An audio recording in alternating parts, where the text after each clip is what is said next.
உலக அரங்கில் ஒரு நாடு தனது தேசிய நலன்களை பாதுகாக்கவும் தனது செல்வாக்கை விரிவுபடுத்தவும் மறைமுகமான ஆனால் மூலோபாய முக்கியத்துவம் வாய்ந்த நகர்வுகளை மேற்கொள்ளும்.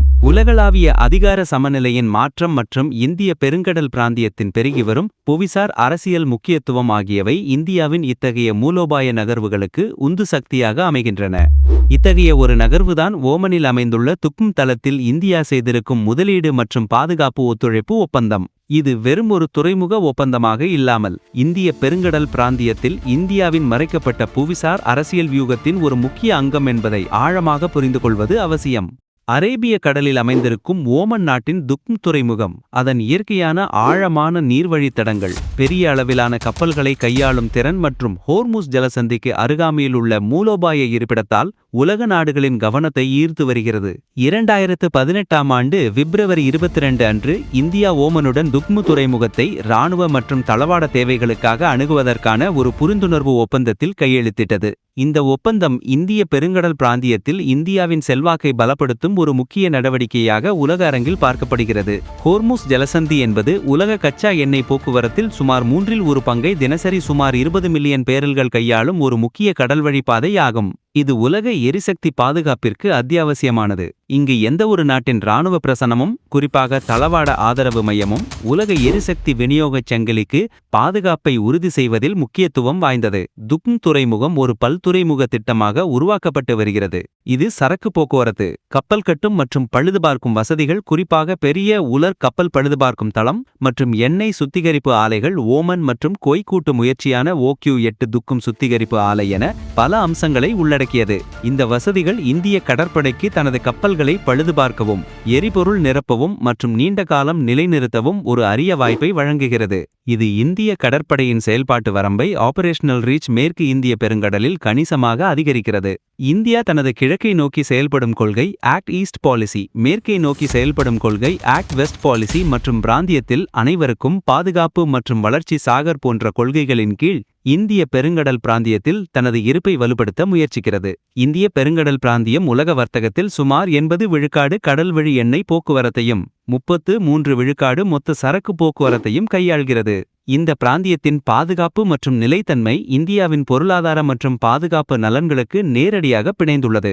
சீனாவானது பாகிஸ்தானில் உள்ள குவாதர் துறைமுகம், இலங்கையில் உள்ள ஹம்பாந்தோட்டை துறைமுகம், மியான்மரில் உள்ள கியாக்பியு துறைமுகம் மற்றும் ஆப்பிரிக்காவில் உள்ள ஜிபூட்டி இராணுவ தளம் போன்ற இடங்களில் தனது முத்துமாலை வியூகம் ஸ்ட்ரிங் ஆஃப் பேர்ல்ஸ் மூலம் இந்தியாவை சுற்றி வளைக்க முயற்சிக்கும் நிலையில் துக்மு ஒப்பந்தம் இந்தியாவிற்கு ஒரு முக்கியமான எதிர்வினையாக அமைகிறது. இந்த மூலோபாய மையம் இந்திய கடற்படைக்கு மேற்கு இந்திய பெருங்கடலில் ஒரு வலுவான கால் தடத்தை அளிக்கிறது. சீனாவின் விரிவாக்கத்திற்கு ஒரு சமநிலையை உருவாக்குகிறது. குவாதர் துறைமுகம் துக்மிலிருந்து சுமார் 300 கடல் மைல் தொலைவில் அமைந்துள்ளது.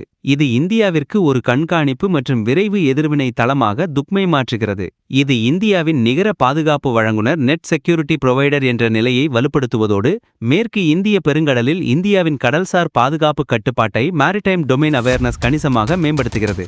ஓமனின் நடுநிலையான வெளியுறவு கொள்கையும் இந்தியாவின் நம்பகமான கூட்டாளியாக அதன் நிலைப்பாடும் இந்த மூலோபாய ஒத்துழைப்பின் ஆழத்தை எடுத்துக்காட்டுகிறது. பண்டைய காலம் முதல் 20ஆம் நூற்றாண்டு வரை இந்தியாவுக்கும் ஓமனுக்கும் இடையிலான உறவுகள் ஆயிரக்கணக்கான ஆண்டுகளுக்கு முந்தையவை. பண்டைய கடல்வழி வர்த்தகம் மற்றும் கலாச்சார பரிமாற்றங்கள் மூலம் வலுப்படுத்தப்பட்டன.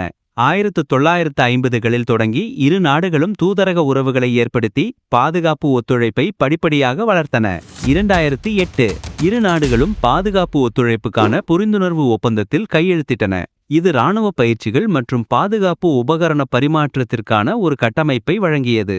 2018 பிப்ரவரி 22 இந்திய பிரதமர் நரேந்திர மோடியின் ஓமன் பயணத்தின் போது துக்ம் துறைமுகத்தை இந்திய கடற்படை கப்பல்கள் தளவாட ஆதரவு, பராமரிப்பு மற்றும் பழுதுபார்க்கும் பணிகளுக்கு பயன்படுத்த அனுமதிக்கும் ஒரு முக்கிய ஒப்பந்தம் கையெழுத்தானது.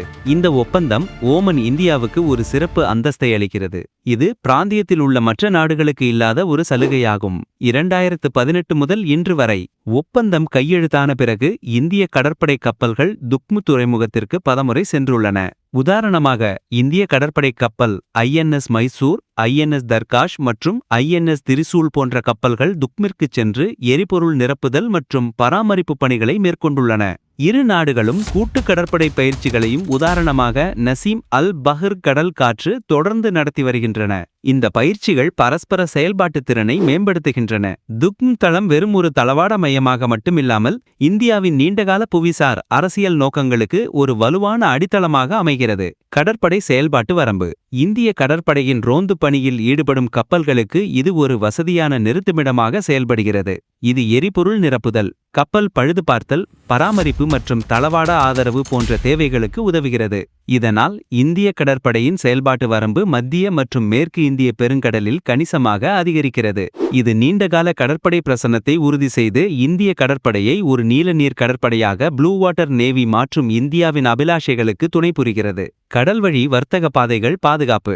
இந்திய பெருங்கடலில் கடல்வழி வர்த்தக பாதைகள் பாதுகாப்பிற்கு இந்த தளம் மிகவும் அவசியம். இந்தியாவிற்கு வரும் பெரும்பாலான எண்ணெய், சுமார் 60 விழுக்காடு கச்சா எண்ணெய் மற்றும் வர்த்தகப் பொருட்கள் இந்த கடல் வழிகளில்தான் பயணிக்கின்றன.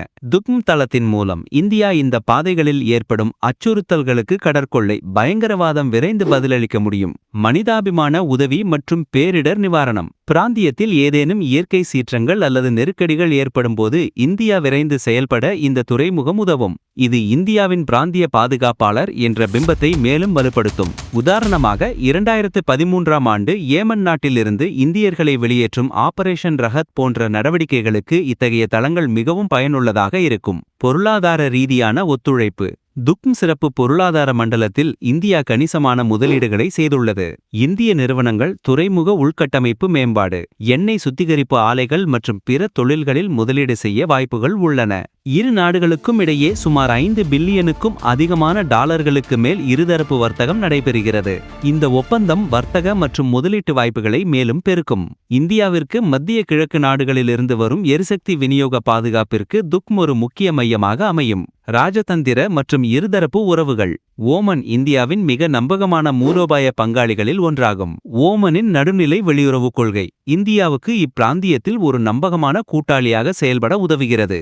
இந்த ஒப்பந்தம் இரு நாடுகளுக்கும் இடையிலான நீண்டகால ஆழமான ராஜதந்திர மற்றும் பாதுகாப்பு உறவுகளை மேலும் வலுப்படுத்துகிறது. சிங்கப்பூரில் உள்ள சாங்கி கடற்படை தளம், பிரான்சின் ரியூனியன் தீவு, மொரீஷியஸ் அகாலேகா தீவு மற்றும் சமீபத்தில் சீஷெல்ஸ் அசம்ஷன் தீவு பேச்சுவார்த்தைகள் நிலுவையில் உள்ளன போன்ற நாடுகளுடன் இந்தியா கொண்டிருக்கும் இதேபோன்ற அணுகல் ஒப்பந்தங்களின் வரிசையில் துக்ம் ஒரு முக்கிய மைல்கல்லாகும். ஆனால் ஹோர்முஸ் ஜலசந்திக்கு அருகாமையிலும் மேற்கு இந்திய பெருங்கடலில் இந்தியாவின் மிக நெருக்கமான தளமாகவும் துக்ம் தனித்துவமான மூலோபாய முக்கியத்துவத்தை பெறுகிறது. இது இந்தியாவின் கடல்சார் பாதுகாப்பு கட்டமைப்பில் ஒரு முக்கியமான இடைவெளியை நிரப்புகிறது. துக்ம் ஒப்பந்தம் மேற்கு இந்திய பெருங்கடலில் இந்தியாவின் மூலோபாய இருப்பை கணிசமாக வலுப்படுத்துகிறது. இது பிராந்தியத்தில் சீனாவின் ஆதிக்கத்தை சமன் செய்ய ஒரு வலுவான கருவியாக செயல்படுகிறது. மேலும் இது இந்திய பெருங்கடல் பிராந்தியத்தில் பாதுகாப்பை உறுதி செய்வதில் இந்தியாவின் தலைமை பாத்திரத்தை மேலும் உறுதிப்படுத்துகிறது. இந்த ஒப்பந்தம் பிராந்தியத்தில் உள்ள பிற நட்பு நாடுகளுடன் இந்தியாவின் பாதுகாப்பு ஒத்துழைப்பை மேம்படுத்துவதற்கான ஒரு முன்மாதிரியாகவும் அமையலாம். நீண்ட காலமாக இது இந்தியாவின் பொருளாதார மற்றும் பாதுகாப்பு நலன்களை பாதுகாப்பதற்கான ஒரு தளமாக செயல்படும். மேலும் உலகளாவிய எரிசக்தி விநியோகச் சங்கிலிகளின் நிலைத்தன்மைக்கு பங்களிக்கும். துக்ம் ஒப்பந்தம் மூலோபாய முக்கியத்துவம் வாய்ந்ததாக இருந்தாலும் சில சவால்களையும் கொண்டுள்ளது. இது இந்தியாவுக்கு ஒரு நிரந்தர இராணுவ தளம் அல்ல, மாறாக தளவாட ஆதரவுக்கான அணுகல் மட்டுமே.